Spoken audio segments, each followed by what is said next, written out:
All it takes is one touch, and the effect is rippling. One gentle touch and everything changes. The despair of poverty transforms into hope. One touch and addiction and debt are washed away, replaced by a quiet confidence. One touch and a career blossoms. The love of a mother is supported by the security of a newfound family. One touch from friends and a child's only limitation is her imagination. The theme of Friends is imagine what is possible. With any child, anything is possible. You never limit the children. You always expect them to excel in anything that you give them. And our philosophy is to expect the best and prepare them to give us the best.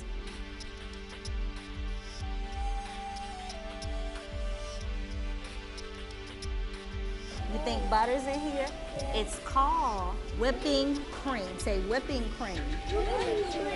The question that presses our society in any time is, how do you help a little child fight through the most dangerous of obstacles? Poverty, fear, violence. The answer, like so many, can oftentimes lie in the most minute of details, like how do you make butter? Yeah. You want to take it out and see?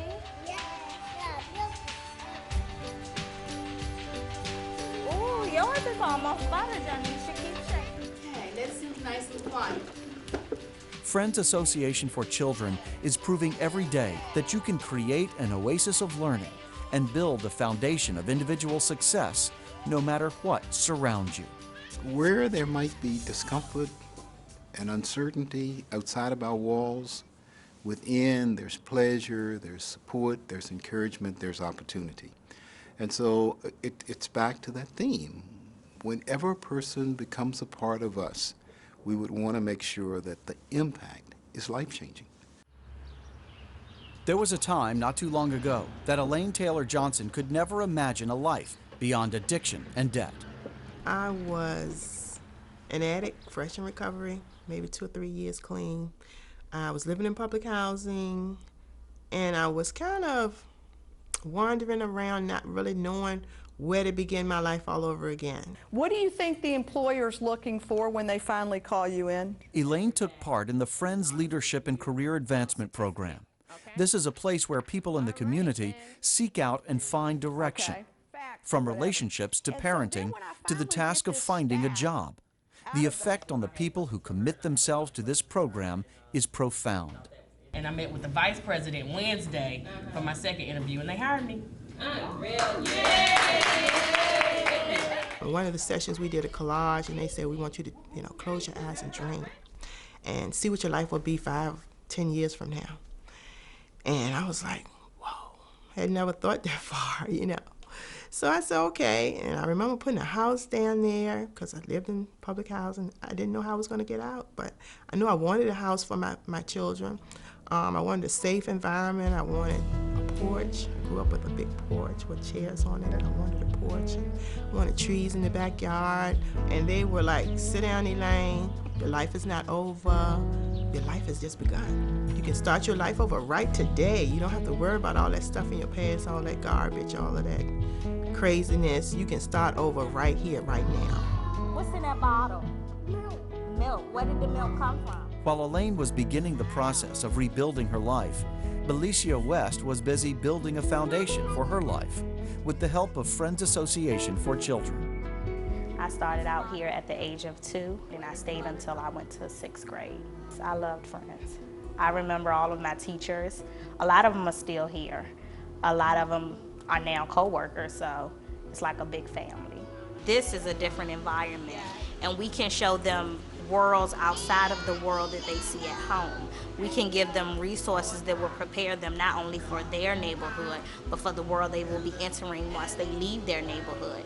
We can show them that because you don't see maple trees in your neighborhood doesn't mean that maple trees don't grow. We can show them different ways of looking at life. We have a high standard for all of our people, and we are very clear that without performance, this is not the place for people to be. Our focus is the persons we serve and not ourselves. Okay, our month is what? Where's our month? Tuesday. What kind of effect will these teachers have on these little children? Will they really remember the lessons they are teaching? A Friends student at 3 years old, Rashida Creighton barely remembers her time at Friends. But what she does remember is learning to love the skill that has lasted her a lifetime, reading. I have an English degree from Spelman College, a law degree from University of Michigan. Every day, my job, besides being on conference calls and in meetings, is reading and analysis, negotiations, all those kinds of things. So if I didn't know how to do those things, I would not be in the position that I'm in today. A lawyer and manager at Capital One, Rashida has come back to Friends as a volunteer. When we were in Miss Crafton's class last year and I was doing the literacy, the kids, after we read the stories, did drawings about what they had read. We did like 4 books. So they had to pick their favorite story and do a drawing about it and explain why they did that. So there's that tie-in to absorbing what you know, understanding what you just heard, and then demonstrating what you've gained out of that. What we remember and what sticks with us are often 2 different things. These children will not necessarily remember just how sparkling clean each Friends building is. They may not remember how secure it is from the dangers of the outside world. But they'll remember colors. They'll remember the days of the week. They will remember that they count.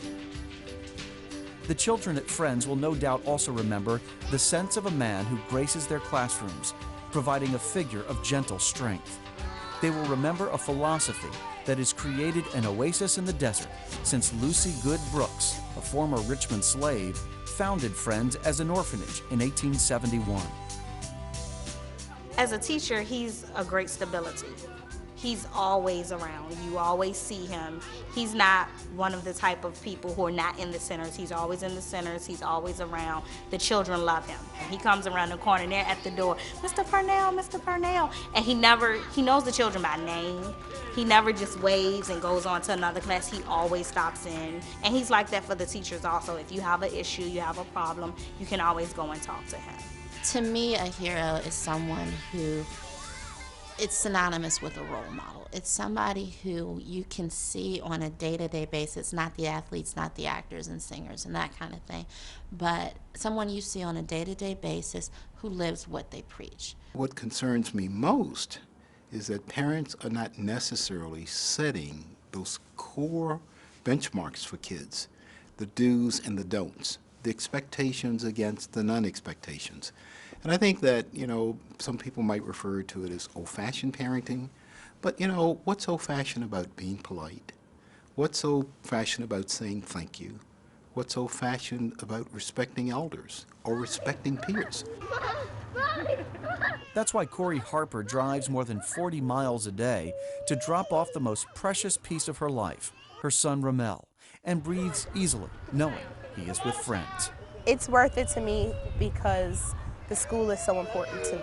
I used to live in the community, and I could have chosen to take my son to any other school and been a little bit happy, with the other care, because I'm sure that there are great daycares here in Richmond. I don't want to just be happy. I want to be comfortable, knowing that my son is safe. We would all like to imagine Friends being with us for endless generations. But John Purnell's demand that only the best and brightest teach these students, that the buildings are spotless and secure, that the curriculum guides children toward a life of success and respect, takes a tremendous amount of resources. It takes contributions from individuals, it takes contributions from corporations, it takes contributions from foundations, but more than anything else, it's the chance to be able to reach into the community and to tell our story, to invite people into our facilities and to see for themselves what happens. I am convinced that any visitor who comes into one of our facilities will have a life-changing experience. To support Friends Association for Children is to support an entire community for generations and success stories by the thousands. One touch, and each one of these children can now imagine just what is possible.